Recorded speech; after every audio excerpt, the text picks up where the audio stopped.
I decided to do this. What if I didn't just post my vlogs on YouTube or Facebook? Sometimes directly on Facebook, but a lot of times from links from YouTube. But what if I went with a lot of different platforms and I reposted everything with even more order, structure, and it would show what my life has been like being violated by just culture in Canada and in general, the culture that the norm creates, including politicians. What if I did that? What if I,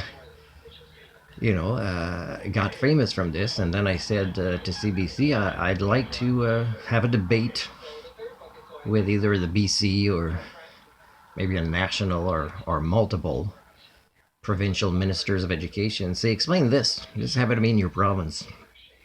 I'll give you just a few examples. I've never identified myself as a certified teacher. That would be bad for my reputation, and I've given a lot of examples why. But a lot of certified teachers consider themselves life skills instructors. Okay, and they, as I've proven many, many times, they confuse the concept. They don't know what it is, and they don't have the curriculum to actually teach those types of lessons. And I'm a life skills coach trained. Okay, and oh, how would these types of double standards be explained by the ministers of education or the unions of teachers, right? Other things is ECE. Okay, I'm doing great with the the children, and then I'm saying this is not okay. These kind of behaviors has to change. Not with the children, but with the adult, right? And the adults kind of can't deviate from their status quo because they're burned out from not having the skill sets to be in their jobs and having lives of their own with problems at the same time. And yet they're entrusted to screw up when parents are already screwing up, and now they're going to these places and paying money for the kids to be let down there as well, not just at home. And even to the point where I say, yeah, I'm going to resign if we don't fix this. And they'll give me a letter of reference again, the same one. They'll email it to me again the night before, hoping that'll convince me to stay, you know?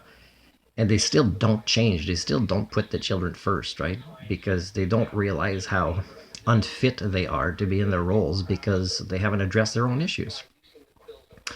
So, how would these double standards be explained? How would it be explained that when I took some ECE training, including getting into student loans again, taking another risk with a BC post-secondary institution after VIU, and then I'm hearing that some of the students think I'm the teacher. There's some sort of game going on. I'm really the teacher. But the teacher's already appreciating me being in the class. She's so happy I'm in the class, stimulating conversations, because over the 20 years she's taught this course, things have gotten worse, and she's been asked by her faculty to make it easier. Not so much homework, but make it easier to pass this. So that means even lowering the standards to get ECE even more. And I can't even get ECE equivalencies in BC or teacher certification equivalencies in BC.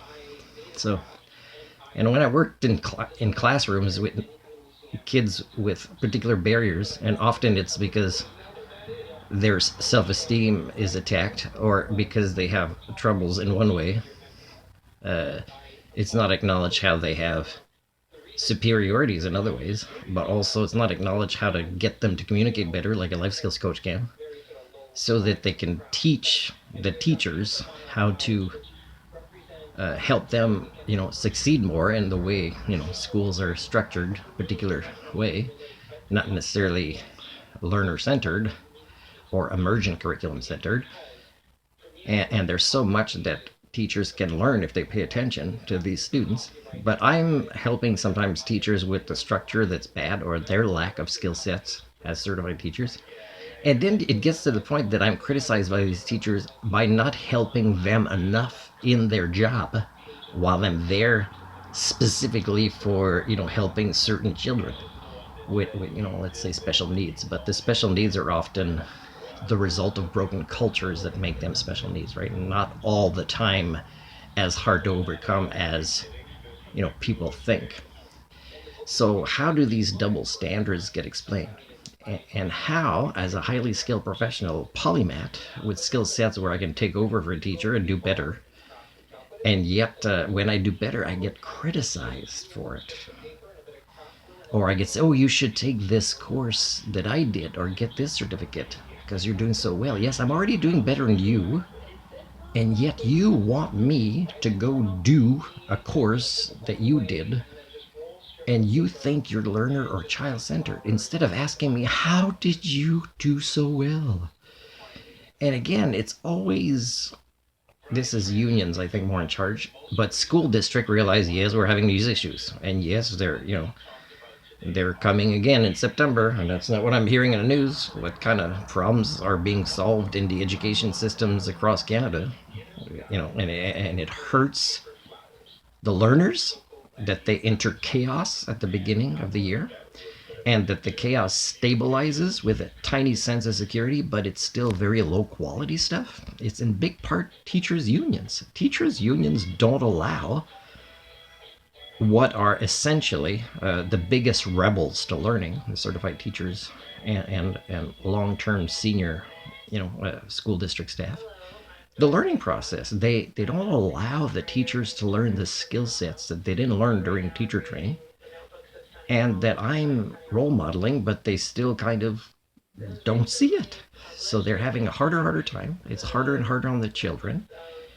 It breaks my heart that people that supposedly love these kids, or that have, buildings with signs, these are our mission statements, every child matters, and yet they can't walk the talk. Which again isn't just about, skill sets as an educator, but personal development of the so-called responsible adult individuals and their own mental health, their own blockages in their domestication that prevents them from learning not just what gets them a certificate as a teacher or a paycheck, but that allows them to have a career in the long term, to be successful with the learners, and to even put learners first. You can still get a paycheck by doing learner-centered careers instead of putting yourself first. Did you know that? I can teach you that in the professional development if your teachers' unions allow me to do it.